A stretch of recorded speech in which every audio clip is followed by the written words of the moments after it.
सारा क्षणिक है और आत्मा एक नित्य है। आत्मा का अनुभव बस एकमात्र नित्य है। कहा न राज को कर नमन, करो महान यह काज। आप्त ज्ञान की प्राप्ति है, मंगलमय सुख सार। मंगलमय सुख सार।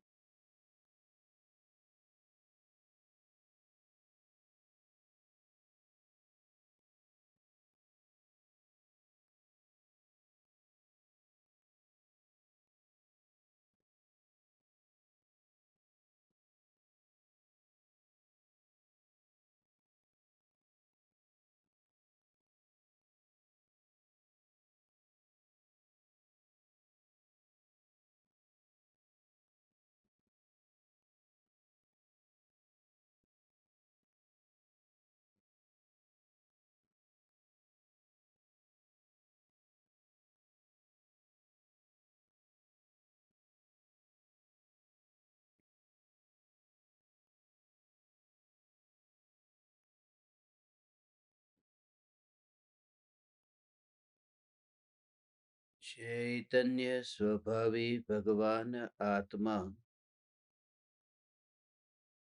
स्वयं ही चैतन्य समयसार है।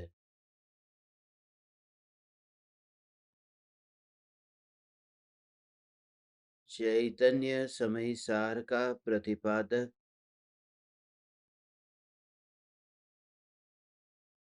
ग्रंथाधिराज समयसार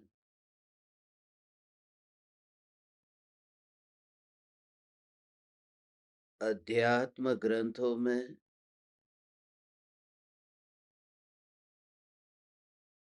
ज्ञानी की अंतरंग दशा का निरूपण करने वाला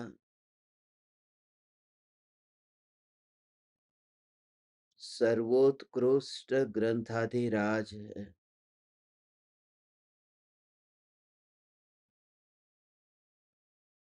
भले ही इस ग्रंथ को आचार्य देव ने लिखा है, फिर भी आचार्य देव ने अणुव्रत और महाव्रत धारण करने से पूर्व स्व संवेदन प्रत्यक्ष निर्विकल्प अनुभूति पूर्वक सम्यक दर्शन सहित आत्मा की परिणति की निर्मलता को प्रकट करने की प्रेरणा दी है और इसी प्रक्रिया से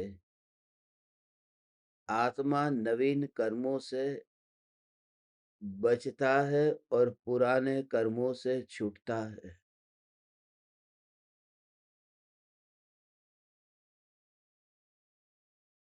जिस समय ये अनुभूति होती है कि मैं त्रिकाल ध्रुव चैतन्य परमात्मा हूँ, उस समय ही उपयोग में अन्य कोई परद्रव्य नहीं होने से उन परद्रव्य संबंधी जो राग और द्वेष के भाव उत्पन्न होते थे, वे राग और द्वेष के भाव उत्पन्न नहीं होते। इसलिए ज्ञानी को नए कर्म भी बंधते नहीं हैं। आज तक हमने यही सुना था, मगर गहरा राज कुछ और है। फिर से कहता हूं कि जब उपयोग आत्म स्वरूप में लीन होता है तो उस समय उपयोग पर में लीन नहीं है, और जब उपयोग पर में गया नहीं, तो पर संबंधी राग और द्वेष भी होते नहीं, और राग द्वेष होते नहीं तो नए कर्म बंधते नहीं, और आत्मा कर्म से मुक्त होता जाता। ऐसा नहीं है, क्योंकि उपयोग आत्म स्वरूप में लीन रहे या फिर आत्म स्वरूप में लीन न रहे, वितराग परिणति की वह निर्मलता जो ज्ञानी को निर्विकल्प ध्यान के दौरान और निर्विकल्प ध्यान के अतिरिक्त अन्य काल में भी सहज रूप से बहती रहती है, इसलिए ज्ञानी को निरंतर कर्मों की निर्जरा होती है और नए कर्मों का आश्रव बंध नहीं होता है।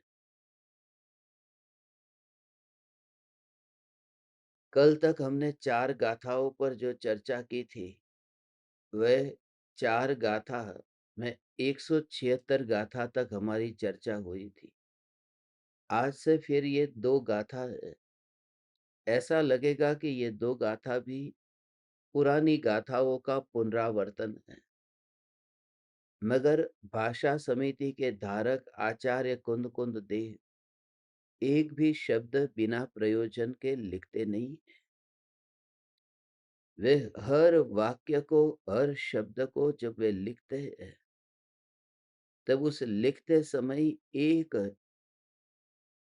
कनेक्शन चैतन्य के साथ में भीतर में निरंतर बना रहता है। इसलिए उसमें उन्हें अपना कर्तृत्व नहीं दिखता है। आपको यह इतना गहरा भेद ज्ञान आपके आत्मा में प्रकट हो, इसलिए हे चैतन्य परमात्मा, जो आकाश में इंद्रधनुष तैयार होता है, आकाश में रेनबो तैयार होता है, तो उसमें जो रंग आकाश में तैयार हुए, उस रंग को वहां पर कौन लेकर गया? किसने वह चित्र बनाया?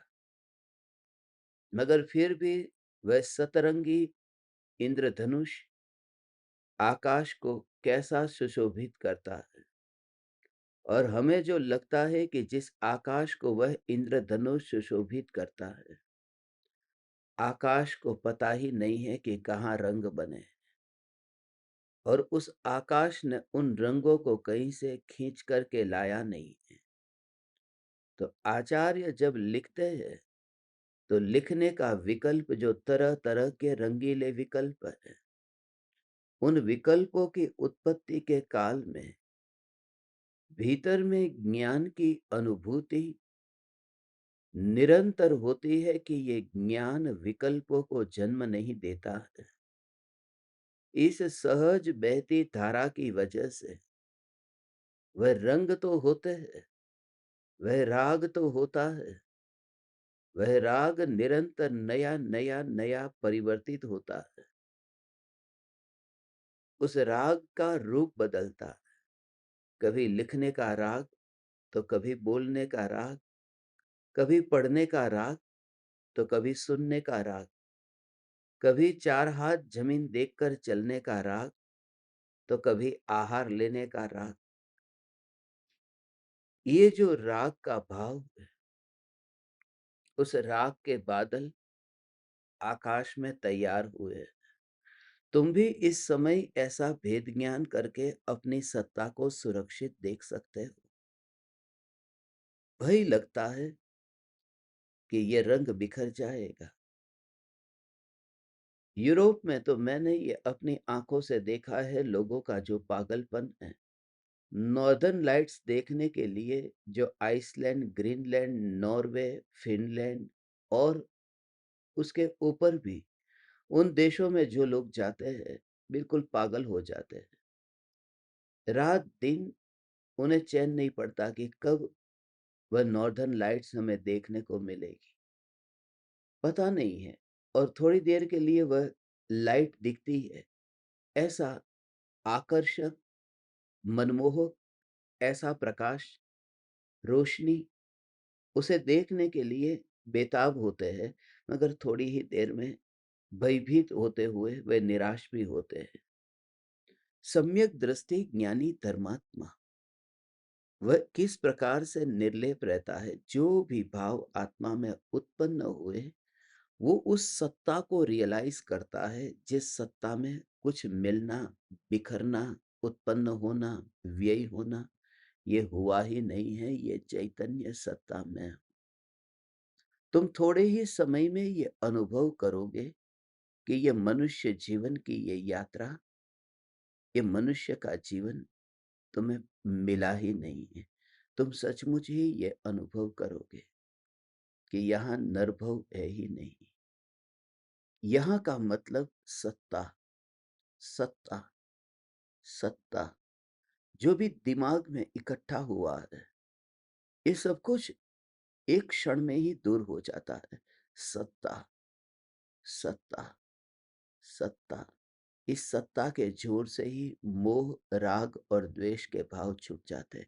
जब तुम्हें अपना देह ही याद नहीं आता, तो देह को जन्म देने वाले, उनके प्रति भी, देह को जन्म देने वाले माता पिता के प्रति, या फिर देह ने जिसको जन्म दिया उन पुत्र पुत्रियों के प्रति आपकी दृष्टि इतनी स्पष्ट हो जाएगी कि ज्ञान को ऐसा सुरक्षित कवच के रूप में आप अनुभव करोगे।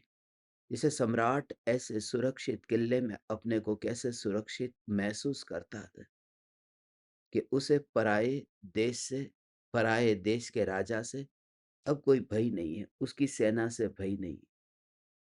तो जो ज्ञान अनुभव में आता है, इस अनुभव की कसौटी पर कस करके, जैसे सोने को कसौटी के पत्थर पर जैसे कसते हैं और फिर सोने की परीक्षा करते हैं, तुम इस सत्ता की परीक्षा करो, मगर वो सत्ता की परीक्षा तुम सत्ता की अनुभूति के बिना नहीं कर सकते। ये अनुभूति जो निरंतर मुझे हो रही है, यही तो ज्ञान है, यही तो ज्ञायक है।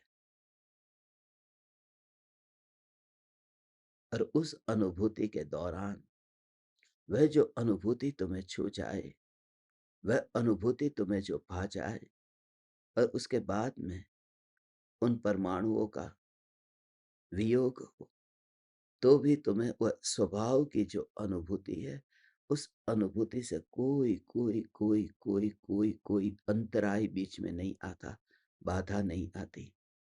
एक बार जो अनुभव हुआ ना, उस अनुभव का जोर है। जैसे ही अग्नि का तुम्हें अनुभव हुआ, वो जो लकड़ी है, उस लकड़ी में से अग्नि पैदा हुई, और उस अग्नि को जैसे तुमने छुआ और गर्म ये अनुभव हुआ, ये अनुभव तुम्हारे भीतर में छप गया। अब वो लकड़ी लेकर के कोई चला गया, वो लकड़ी राख हो गई, वो राख होकर के वह लकड़ी उड़ने लगी, वह राख के रूप में उड़ने लगी। मगर जो गर्म ऐसी जो अनुभूति है, ये पूरा जोर उपयोग को सूक्ष्म करके अनुभूति पर करना है।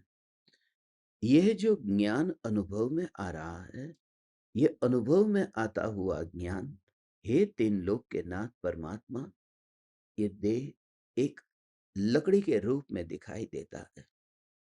ये देह फिर अभी बिखरेगा, राख होकर उड़ेगा, मगर जो स्व संवेदन हुआ है, उस स्व संवेदन के बल पर फिर इन परमाणुओं में कहीं पर भी रोकने की, टिका कर रखने की कोई भी वृत्ति आत्मा में उठती नहीं।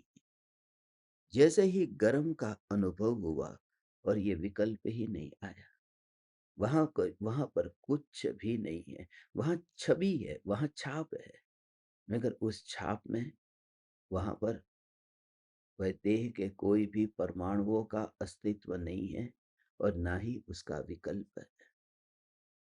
ये जो माता बहनें ये जो भोजन पकाते समय कभी तुम्हारा वहां पतीली, कढ़ाई, जो गर्म बर्तन है, उसमें जब तुम्हारा हाथ लग गया और तुम्हें जो गर्म ये अनुभव हुआ, उसके बाद में जब तुम पूरे दिन भर वहां पर दर्द का अनुभव करते हो, महसूस करते हो, उस समय वहां पर कोई बर्तन नहीं, वो बर्तन, वो कढ़ाई कहाँ ठंडी हो गई है, कुछ भी पता नहीं है। मगर उस अनुभूति की छवि तुम्हारे भीतर में ऐसी पड़ी कि अभी तक गई नहीं है।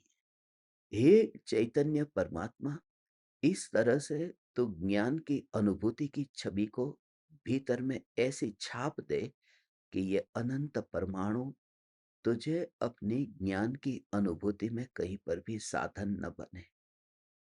ऐसा इस देह के अनंत परमाणुओं से बस निरालापन प्रकट होता है और वह ज्ञानी अब राग के साथ होने पर भी वह ज्ञान की अनुभूति में ही मस्त है। ज्ञानी को राग अनुभव में नहीं आता है। भले ही लाख कोशिश करके तुम सिद्ध करो, मगर ज्ञानी तो ज्ञानी है। ज्ञानी तो ज्ञानी है और उसका मूल कारण वह ज्ञान की अनुभूति है। वस्तु आती जाती, बनती, बिखरती ऐसी दिखाई दे, मगर उसके साथ में वह जो अमूर्तिक सत्ता स्वरूप और ये न गिरता हुआ, न हिलता हुआ, न कंपता हुआ, ऐसा जो सत्ता स्वरूप चैतन्य है, उसको ही ज्ञानी निरंतर देखता रहता है। जैसे टेबल पर रखा हुआ कांच का गिलास नीचे गिर गया और उस गिलास को गिरते हुए तुमने देखा, मगर उसके साथ साथ में एक दृश्य तुमने देखा है कि तुमने पहले ही तुम्हारी जो कोशिश है वो क्या है। जैसे गिलास गिरता है, तुम गिलास को पकड़ने जाते हो, कि गिलास गिरता है कि गिलास को पकड़ने गए, मगर कोई व्यक्ति ऐसा करता है कि आकाश को पकड़ने गया। आकाश को पकड़ने का कोई उपाय नहीं है, आकाश को पकड़ने की जरूरत नहीं है, क्योंकि आकाश गिरता नहीं। ऐसे ही जब प्रकृति, वह दिन आएगा, आएगा तो इंतजार करे या न करे, हम सभी के लिए वह दिन आएगा जब ये प्रकृति इन परमाणुओं को बिखरेगी। जब ये गिलास नीचे गिरेगा, ये गिलास फूटेगा, मगर उस समय जो ज्ञान का अनुभव और वेदन इतना होता है कि परमाणुओं को पकड़ने के लिए तेरा उपयोग जाता ही नहीं है। एक आध विरला अभी सुन रहा है जो इसका कनेक्शन समझ पा रहा है।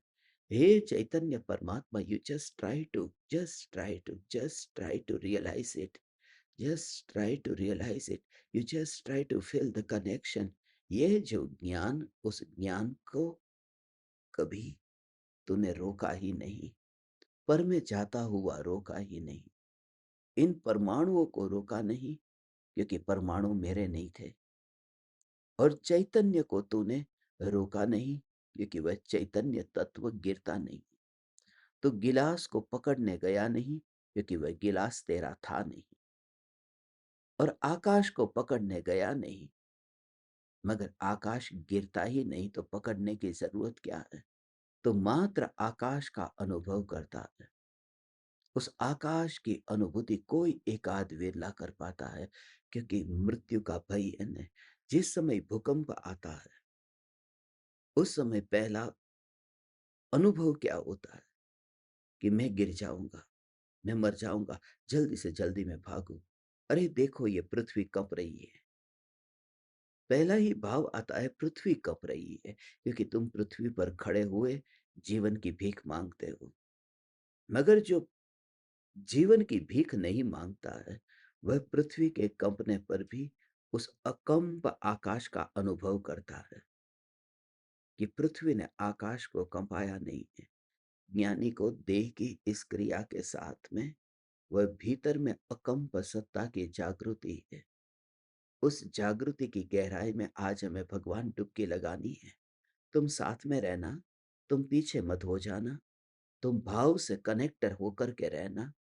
दूर चले गए तो परम कृपालु देव को थोड़ा सा प्रमाद ये भव भ्रमण का कारण बन गया।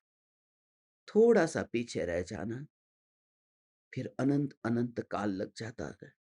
इसलिए तुम इस गाथा के भाव को सुन करके, जब मैं आपको उस गहराई में आपका हाथ पकड़कर जब तुम्हें लेकर के जाऊं, तुम साथ में यात्रा करना।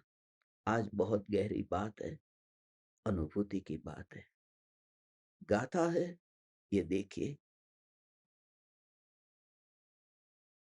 177 और 178, ये दो गाथाओं का ये जोड़ा है।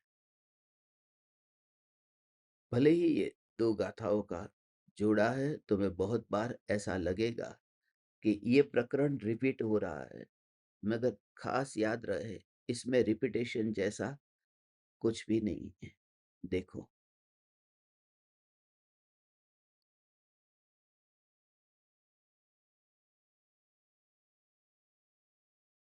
रागो दोषो मोहो य आसवानद्धि समदिठि स तम्हा आसव भावेण वीणा हेदुन पच्चया होन्ति हेदु च दुवियपो अट्टवियपस्य कारणं फणिदम् तेसिं पियरागादि तेसिम भावेन भज्जन्ति।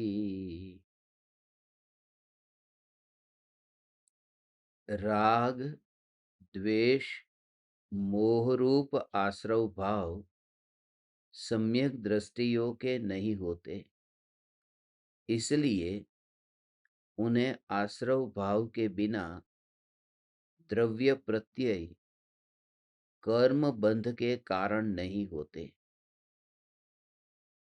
मिथ्यात्वादी चार प्रकार के हेतु 8 प्रकार के कर्मों के बंध के कारण कहे गए हैं, और उनके भी कारण जीव के रागादि भाव है।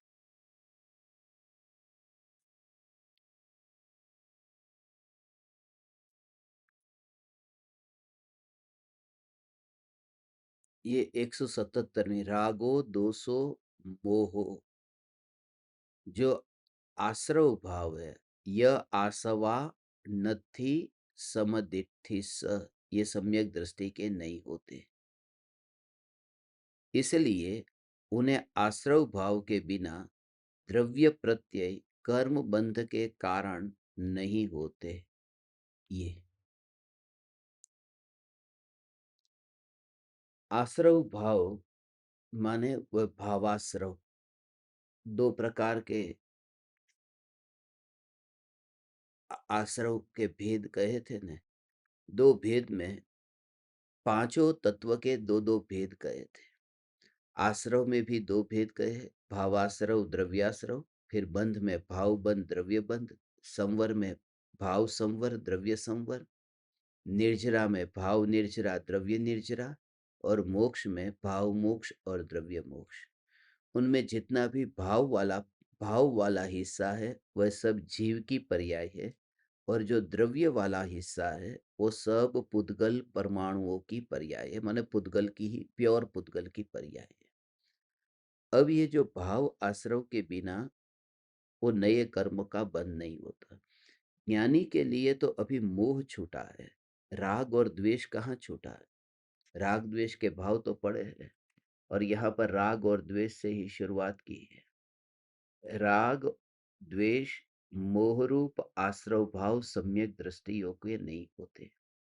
मुनिराज को भी राग होता है, तो यहाँ राग ये क्यों लिखा।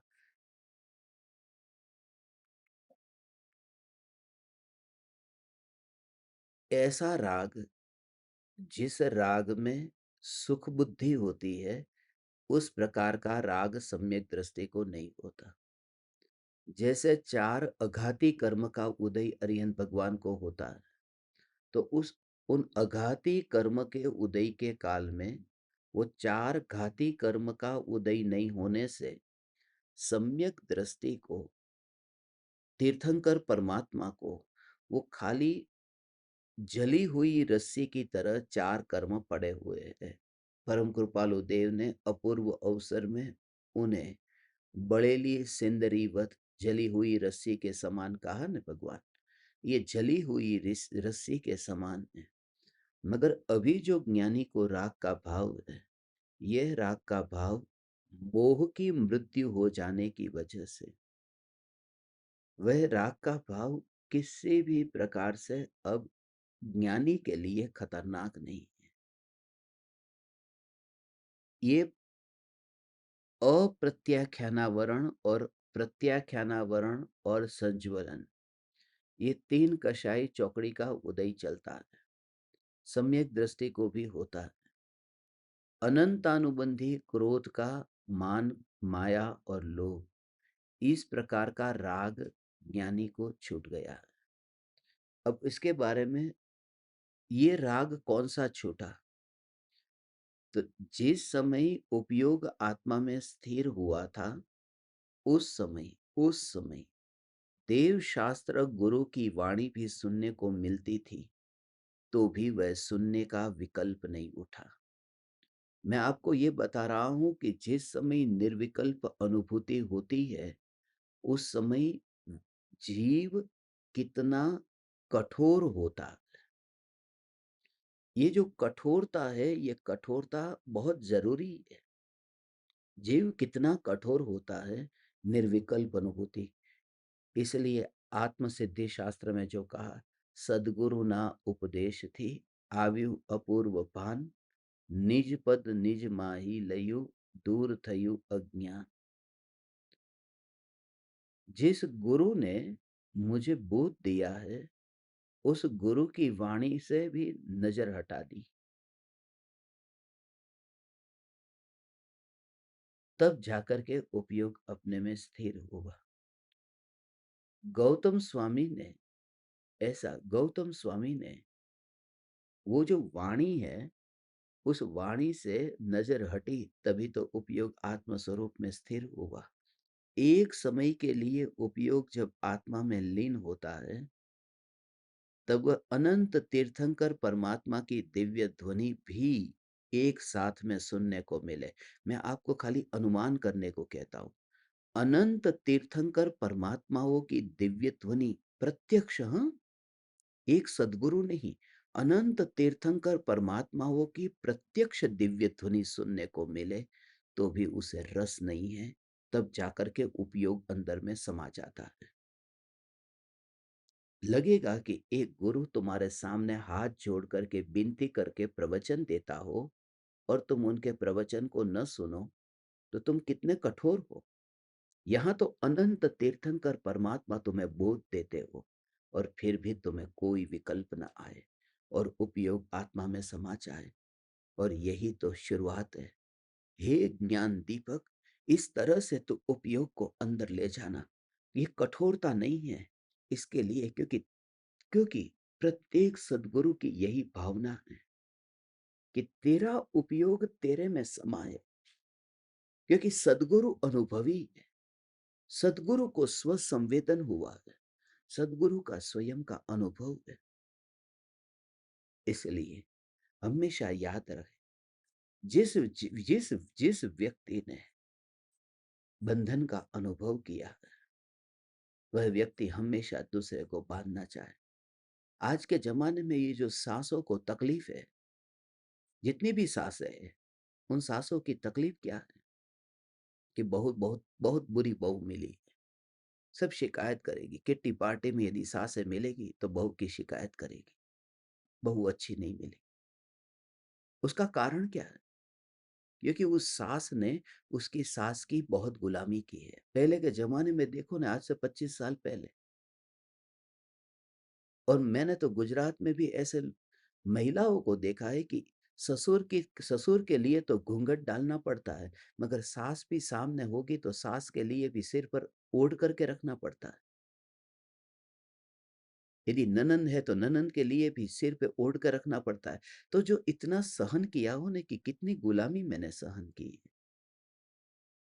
जब इतनी गुलामी सहन की हो, तब खुद की बहू आती है तो लगता है कि अब मैं भी तो बताऊं कि मैं भी सास हूं। मैं आपको ये कहना चाहता हूं कि जो गुलामी का अनुभव करता है, वही दूसरे को गुलाम बनाना चाहता है। और ज्ञानी को जो ज्ञान का अनुभव और वेदन होता है, उसमें कहीं पर भी गुलामी नहीं है, बंधन नहीं है। इसलिए वह तुम्हें रंच मात्र भी बांधना नहीं चाहता। उन्हें रंच मात्र भी ये भाव नहीं आता कि तुम बंध जाओ। कोई भी सद्गुरु सद्गुरु से बांधने का भाव करे तो वह सद्गुरु नहीं। सद्गुरु का अर्थ यह है, निष्कारण करुणा का भाव ही यह है। माँ को भी बेटे के प्रति दया है कि आज मैं बेटे को यदि पाल पोस करके बड़ा करती हूँ, यदि आज मैं बेटे को उंगली पकड़ करके चलना सिखाती हूँ, तो वह बुढ़ापे में मेरे लिए लाठी का सहारा बने। भीतर में ये भाव कहीं पड़ा है। आज मैं अपने बेटे को बड़ा करता हूँ, तो कल जाकर के बेटे के नाम के साथ में मेरा नाम लगे, तो भविष्य में आने वाली पीढ़ी को पता हो कि इसके वंश परंपरा में कौन था। ये संसार में माँ और बाप, ये जो रिश्ते हैं, इन रिश्तों में बहुत गहरा स्वार्थ छुपा हुआ है।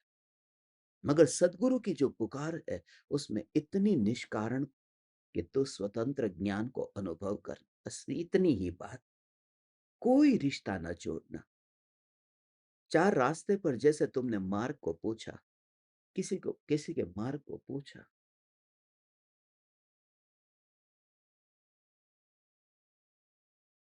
मुझे जाना है इस नगर की ओर, इस पुर की ओर, सिद्धपुर की ओर।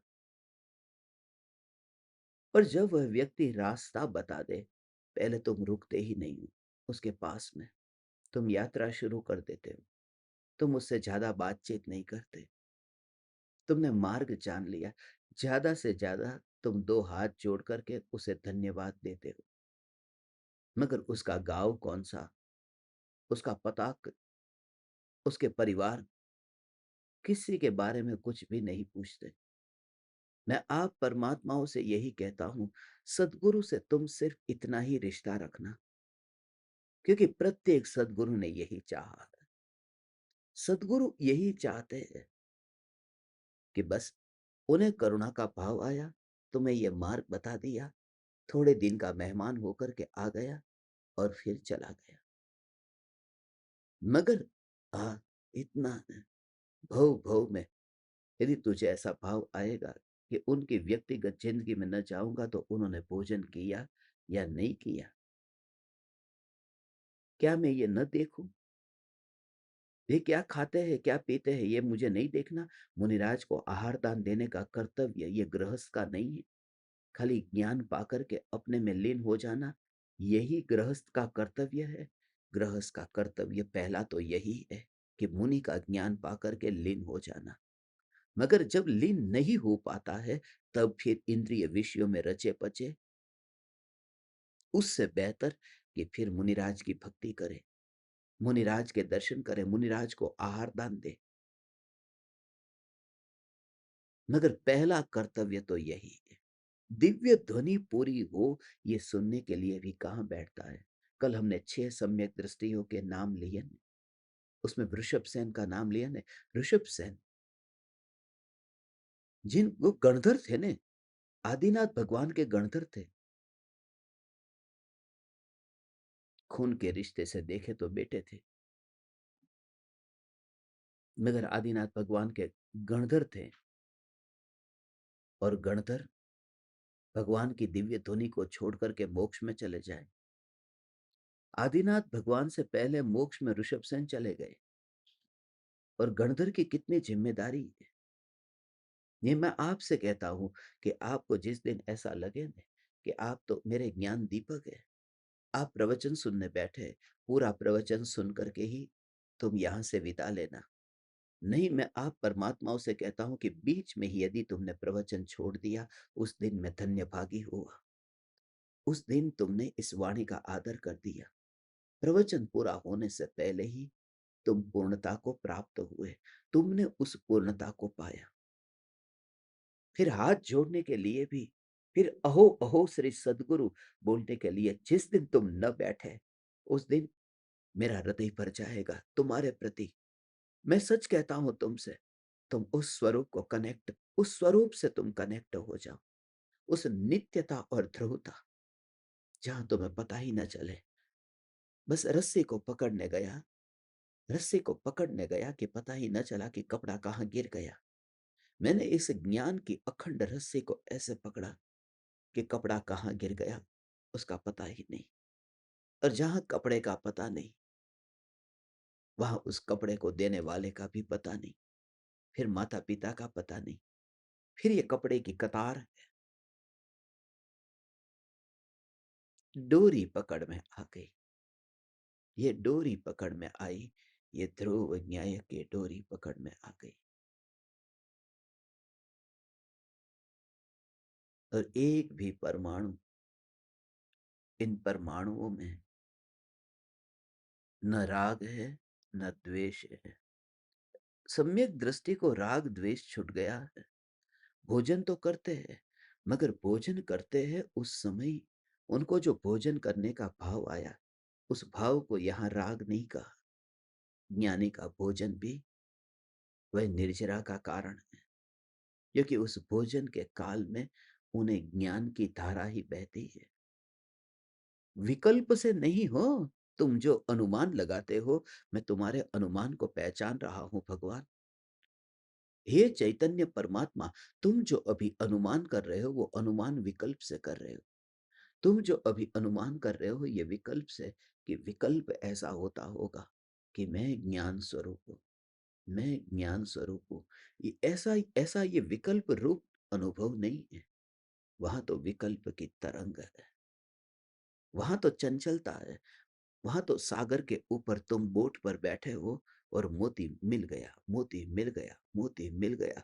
मोती तो मिला ही नहीं, क्योंकि मोती तरंग पर नहीं होता, मोती गहराई में होता है।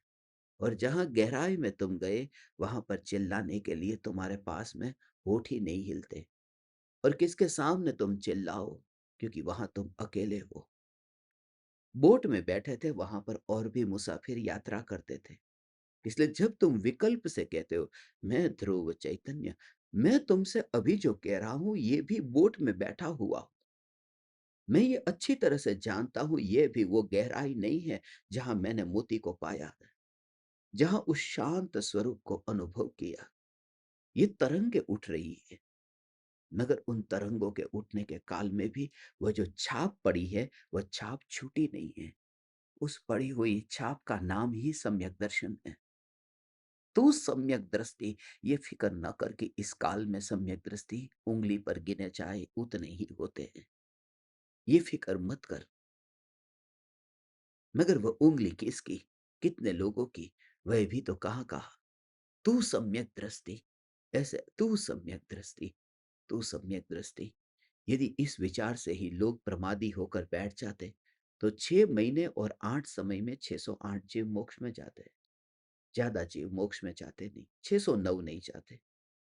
यदि कोई आत्मा का हित करने के लिए पुरुषार्थ ज्यादा करे तो 609 नहीं जाते।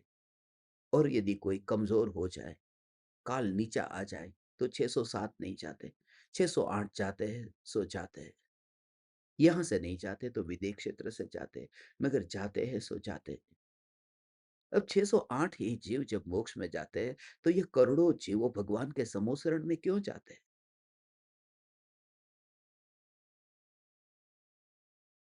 फिर ये 923 पुत्र भरत चक्रवर्ती के, ये क्यों दीक्षा लेते हैं? क्योंकि नंबर तो 608 का लगेगा, 6 महीने 8 समय में। और वे तो अभी दीक्षा लेकर के अभी मोक्ष में जाने के लिए दीक्षा ली है। एक साथ में 608 का नंबर लगेगा, फिर इनका क्या होगा जो बाकी बच जाएंगे? ये कहता हूं कि प्रमादी व्यक्ति नकारात्मक दृष्टि से सोचता है। ज्ञानी की दृष्टि इतनी सकारात्मक है कि मुझे उस मोक्ष की परवाह नहीं है जिसमें 608 में नंबर लगता है। मैं तो वह तत्व हूं, मुझे नंबर की पड़ी ही नहीं है। मेरा नंबर 608 में लगे या न लगे, मुझे नहीं फर्क पड़ता। मैंने अब दूर दूर का देखना बंद कर दिया। मैं तो यहां देखता हूं, जहां मैं कदम रखता हूं वहां मैं देखता हूं। इसलिए क्योंकि मंजिल को देखने से कदम आगे नहीं बढ़ते हैं। मार्ग को देख करके चलते जाओ, मंजिल तक पहुंच जाओगे।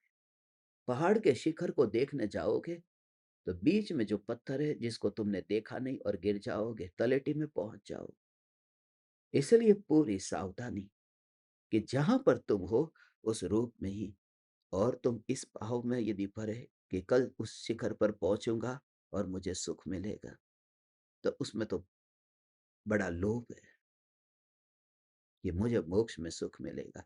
फिर दूसरी बात, सिर्फ लोभ ही नहीं है, भविष्य की आकांक्षा, वर्तमान से तुम विमुख हो रहे हो।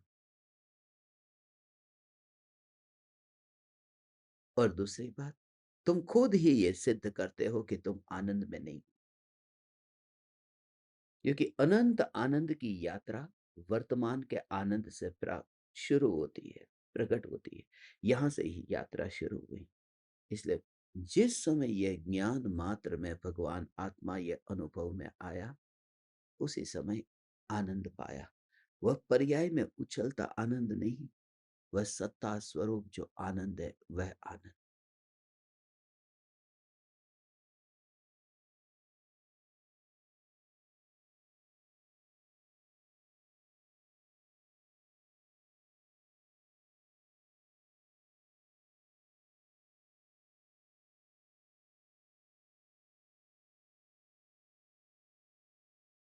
ये ज्ञानी को इस तरह से मोह राग द्वेष नहीं होते, शरीर नहीं होता, अशरीरी ज्ञानी होते हैं।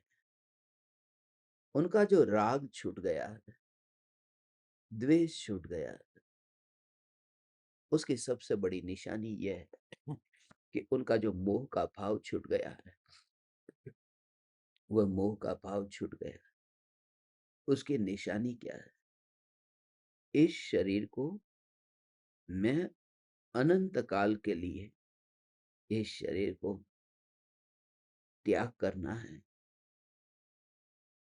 तो लाओ अब मैं इस शरीर को खत्म कर दूं। शरीर से छूटना है नहीं, मगर शरीर को नष्ट नहीं किया। मगर इस शरीर से ही तो साधना करनी है। इस शरीर को बचा करके रखो। खास याद रहे, इस शरीर से ही साधना करनी है, इस शरीर को बचा करके रखो। ये भाव भी नहीं आता। ये अज्ञानी की बात है। ये अज्ञानी जो लोग मुझे मुफ्त में उपदेश देते हैं, कुछ नहीं देते तो उपदेश तो देते हैं। इस शरीर से साधना करनी।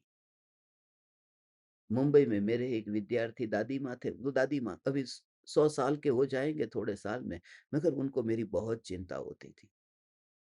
अभी भी है, बहुत चिंता होती है। जब भी मिलते बहुत चिंता करते। अपने शरीर का ध्यान रखना। आपके पीछे बहुत से साधक है, अपने शरीर का ध्यान रखना। अरे बहुत से साधक हो या न हो, मगर मैं आपको कहूँ अपने शरीर का ध्यान रखना, क्योंकि आपको मुनि होना, इस देह से ही तो साधना करनी है। इस देह से विहार आहार ये सब इस देह से ही तो होगा। शरीर का ध्यान रखना, शरीर का ध्यान रखना। और मैं हमेशा उनको कहता कि आपने अभी ये 95 बरस हो गए, तो 95 बरस तक शरीर का बहुत ध्यान रखा, कितनी साधना कर लिया।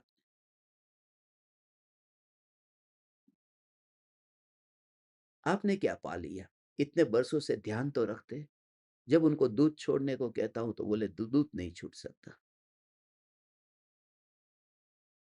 अब 95 बरस की उम्र में भी दूध पीने का भाव आता है कि हड्डी कमजोर न हो जाए, कैल्शियम घट ना जाए, ये न हो जाए।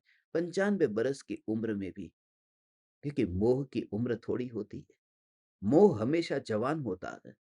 स्वरूप का आश्रय न हो तो मोह की जवानी हमेशा जवानी ही रहती है।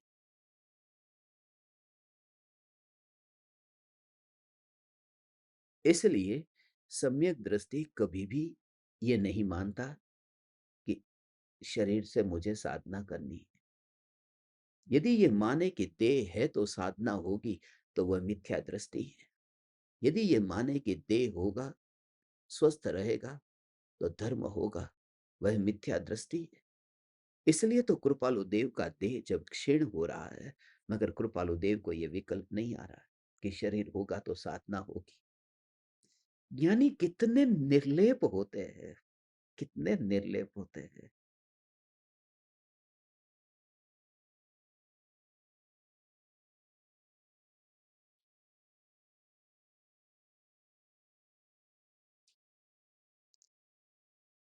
शरीर होगा तो साधना होगी।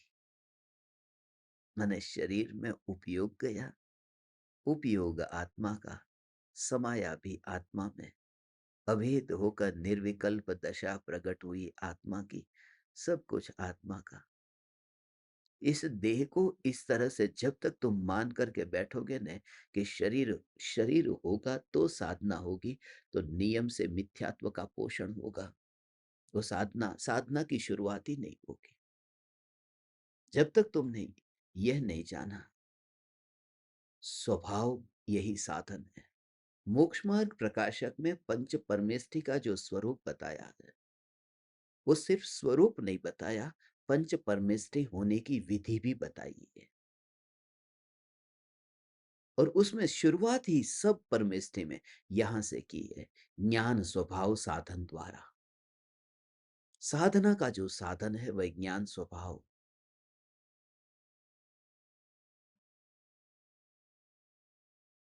ज्ञान स्वभाव साधन द्वारा ये साधना होती है।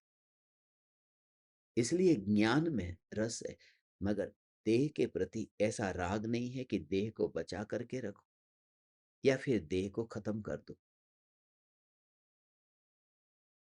दोनों प्रकार की इच्छा ज्ञानी को छूट गई है। उसे कहते हैं राग और द्वेष ज्ञानी को छूट गया। जीने की और मरने की, ये दोनों प्रकार की इच्छा से छुटकारा हो। सिगमंड फ्राइड ने उसे नाम दिया है इरोस। इरोस जीने की इच्छा है। उसका दूसरा नाम है लिविडो। और मरने की इच्छा को नाम दिया है थानाटोस। जब जी करके कुछ नहीं मिला, कुछ नहीं मिला, आशा से भरा हुआ व्यक्ति जीना चाहता है और निराशा से भरा हुआ व्यक्ति मरना चाहता है। और ज्ञानी को आशा और निराशा कुछ भी नहीं, क्योंकि आशा भी पर से होती है और निराशा भी पर से होती है। अब जब ज्ञान ही अनुभव में आ रहा है और वहां कोई पर है ही नहीं, तो अब किससे आशा रखे और किससे निराशा। हे ज्ञान दीपक, ज्ञान ज्ञान ज्ञान ज्ञान ज्ञान, यही एकमात्र साधन है और यह साधन सदाकाल टिक करके रहेगा। इसलिए शरीर के क्षीण होने पर ज्ञानी को द्वेष नहीं होता और शरीर को टिकाने का, ये टिकाने का राग नहीं होता तो भोजन क्यों करते हैं, पानी क्यों पीते हैं, विश्राम क्यों करते हैं। ये सब करते हैं ना, ज्ञानी को राग तो होता है ना। ये देह आत्म साधना में साधन बनता है, ऐसी मान्यता के साथ में वह राग नहीं है। अज्ञानी को वह राग है, क्योंकि अज्ञानी की जो साधना है वह पूजा है, भक्ति है, व्रत है। ये सब अज्ञानी की साधना है। रंज मात्र भी निराश हुए बिना तुम इस साधन को अनुभव करना भगवान। रंज मात्र भी निराश मत होना। अभी गजपंथा तुम आओगे, सभी ज्ञान दीपकों को पधारना पधारना, मगर अभी 100 नाम थे, 100 से ज्यादा एक को भी नहीं लेना है, क्योंकि वहां जगह नहीं है। गजपंथा में 100 की जगह है और इतने नाम अभी ग्रुप में तो कितने 125 कितने 110 120 जितने तो ऑलरेडी ज्वाइन हो गए। तो एक एक का नाम लिख करके फिर उनका चुनाव करने वाले हैं कि किन को अब गजपंथा में बुलाना। ऐसा जीव जिसमें कुछ ताकत है, दम है, उनको बुलाना है। और दम का मतलब, ताकत का मतलब शरीर की ताकत नहीं कि पहाड़ पर चढ़ सके, पहाड़ की यात्रा कर सके।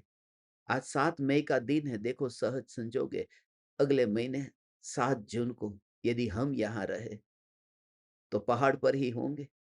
आज 7 मई है, 7 जून को इस समय पहाड़ पर होंगे।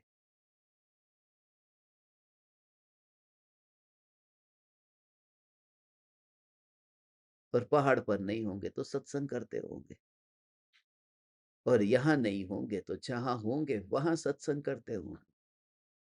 हमारा तो ये सत्संग छूटने वाला नहीं। हम तो जहाँ रहे वहां इसी में ही रहने वाले हैं। हे ज्ञान दीपक, ज्ञानी को आज मृत्यु आए तो भी मंजूर है। ये पहचान है, ये ज्ञानी की पहचान है, विरोध नहीं है। ऑक्सीजन का मास्क हटा दो, इतना भी वो नहीं कहेगा। तुम्हें हटाना है तो हटा दो, तुम्हें नहीं हटाना है तो मत हटाओ। 5 मिनट के बाद मृत्यु होगी, ठीक है। अभी मृत्यु हो जाए तो भी ठीक है। ये सहजता की बात मैं तुमसे कहता हूं। सहजता का अर्थ यह है कि जैसा है, जो कुछ भी हो रहा है, उस ध्रुव की पकड़ के बल पर परिणाम परिणाम परिणाम परिणाम परिणाम परिणाम परिणाम परिणाम परिणाम परिणाम परिणाम परिणाम परिणाम, उस परिणाम में निरंतर बदलना बदलना बदलना बदलना बदलना होता है। बस ये सत्ता, ये सत्ता मात्र में भगवान आत्मा। कल देखा कितना पवन आ रहा था अंजन गिरी पर, कि लैपटॉप को, पूरे सत्संग में लैपटॉप को पकड़ करके रखना पड़ा था, क्योंकि लैपटॉप उड़ जाए ऐसा हो रहा था। इतना पवन आ रहा था। दो दो काम एक साथ में करना बहुत डिफिकल्ट है। एक तो लैपटॉप को पकड़ो और दूसरा आपको भी पकड़ो, कहीं आप भी खो न जाओ कहीं। आपको भी पकड़ कर रखना पड़ता है, लैपटॉप को पकड़ कर रखना पड़ता है।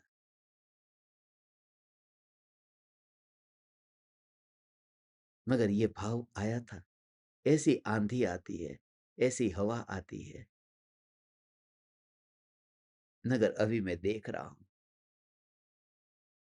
मैं सुबह से यही देख रहा था, कल मैं वहां पर था, अभी मैं हैदराबाद में हूं, कल मैं कहाँ होऊंगा पता नहीं। मगर मैं लैपटॉप को देख रहा था कि सब सुरक्षित है ना, सब ठीक तो है ना, कि हाँ सब ठीक है, मैं देख लिया, देखो सब स्क्रीन वगैरह सब ठीक है, फूटी नहीं है, टूटी नहीं है।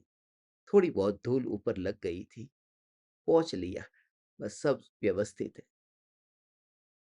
आंधी आई न, सम्यक दृष्टि को ऐसा ही दिखता है कि राग जितना भी है न, लाओ भोजन करो, राग की आंधी आती है। मगर वो ज्ञान को चेक कर लेते हैं। ज्ञान तो अखंड है न, ये अखंड सत्ता स्वरूप है न, ये ज्ञान टूटा तो नहीं है न, ये ज्ञान नित्य टिक करके रहता तो है न भगवान। हे तीन लोक के नाथ चैतन्य परमात्मा, ये ज्ञान है न, बस तो चलने दे। जो आंधी चलती है, जो तूफान आता है, उसे आता है, उसे चलने दे। ओ हो। और उसे मैंने कोई आमंत्रण दिया था। अक्सर ऐसा होता है, मैं जहाँ पर बैठता हूँ, आप सब ज्ञान दीपक आए, आप सब ने देखा है कि जहाँ पर वो हनुमान का, हिंदू का टेम्पल जो है, हिंदू हनुमान का टेम्पल, क्योंकि हनुमान भी 2 प्रकार के हैं, जैन हनुमान और हिंदू हनुमान। आगे जा कर के न जाने श्वेतांबर जैन हनुमान और दिगंबर जैन हनुमान अलग-अलग कितने प्रकार के होंगे। मगर जिस जगह पर वो हिंदू मंदिर है, वहाँ पर हर बार हम बैठते हैं। आप भी बहुत बार सत्संग में बैठे। अब कल मंगलवार था, तो पता ही नहीं था कि मंगलवार के दिन तो वहाँ पर इतनी बड़ी भीड़ है। कोई प्रसंग था, कोई पूजा होगी, बैठने की जगह नहीं। अब तुम्हें वादा कर दिया है और मैं अपना वादा तोड़ता नहीं हूँ, तो मैं रास्ते पर बैठ गया। जो रास्ता मिला उस रास्ते पर बैठ गया, जहां पर हनुमान की जन्मस्थल ही दिखती है, दर्शन होता है, कि तुम्हें दर्शन भी हो जाएगा, हमारा सत्संग भी हो जाएगा। तो कोई प्लानिंग नहीं था कि आंधी आएगी, आंधी के बीच में मैं ये कहना चाहता हूँ कि कभी भी एक छोटी-सी बात पर सत्संग पूरा हुआ तो उठे और घर में कुछ ऐसा हो गया, गिलास गिर गया, काम वाली बाई देरी से आई, उसने काम ठीक तरह से नहीं किया, खाना बनाने में तुम्हें देरी हो गई, पति के साथ विवाद हो गया, पति ने कुछ तुमको कह दिया, पत्नी ने तुमको कुछ कह दिया। ये सब होता है, सत्संग के बाद में ही होता है। सत्संग के समय तो सब सफ़ेद वस्त्र पहन कर के बिल्कुल शुद्ध सात्विक होकर बैठे हैं। जो भी असली रामायण सत्संग के बाद में ही होती है।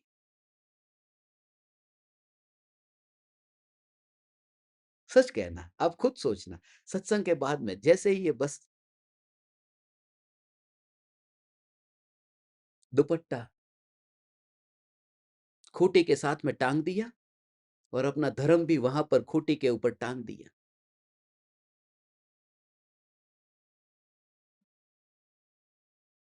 नहीं, अब जब तुम्हारे पास में ऐसी स्थिति आए कि ये बिन बुलाए ये मेहमान कैसे आ गए? ये आंधी बिन बुलाई कैसे आ गई? ये आ गई।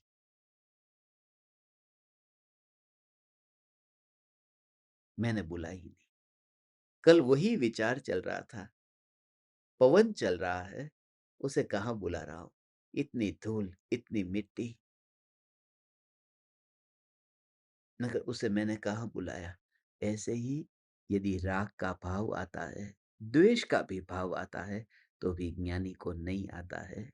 एक ही कारण से, ज्ञान का वेदन होने से, बस। ये एक शॉर्ट सेंटेंस में ज्ञानी को ये होता है, ये होता है, वह होता है, ये होता है, वह होता है, मगर फिर भी ज्ञानी को कर्म क्यों नहीं बनते? तो एक ही कारण, ज्ञान का वेदन होने से, बस। और आज दीपक कनेक्शंस ध्यान प्रयोग में हम बैठेंगे ने, तो आज आज का हमारा कनेक्शंस प्रयोग में पूरा प्रयोग ज्ञान का वेदन उसके ऊपर हमें करना है, क्योंकि जो मुख्य कारण है, आपको इतनी खुशी होगी भगवान, ओहो! ज्ञान का वेदन होने से, ज्ञान का वेदन होने से सम्यक दृष्टि को अब कर्म का बंध नहीं होता। सम्यक दृष्टि को राग, द्वेष और मोह के भाव नहीं होते। बस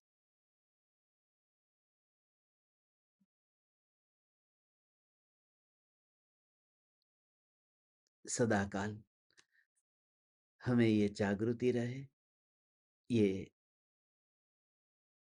177वीं गाथा, राग, द्वेष,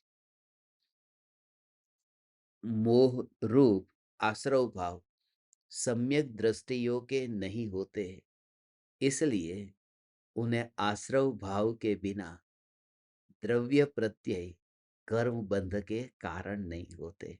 ओ हो, आश्रव का भाव ही नहीं है तो कर्म का बंध होता नहीं है। मगर आश्रव का भाव छूट जाए और कर्म का बंध छूट जाए, इसकी भी जो परवाह नहीं करते, ज्ञान में ज्ञान अनुभव में आ रहा है। मैं आप समस्त परमात्माओं को ऐसी सहज दशा प्रकट हो, उसके लिए मंगल भावना पाता हूँ, प्रार्थना करता हूँ गुरुदेव से, परम कृपालु देव से, ऐसी ही ज्ञानी की दशा आपके आत्मा में प्रकट हो। आपका परिवार आपको पहचाने या न पहचाने, परिवार मेरा एक ही है, ज्ञान दीपक परिवार। मगर उसका भी कहाँ ठिकाना है। जैसे मृत्यु छुड़ा दे, वह परिवार नहीं हो सकता। इसलिए परिवार तो एक ही है। अनंत गुण जो आत्मा में भरे हैं, यही हमारा परिवार है। अनंत गुणों का वही हमारा परिवार है। इसी में ही तू मस्त हो, ऐसी प्रार्थना भगवान। चैतन्य समय सार, चैतन्य समय सार, चैतन्य समय सार।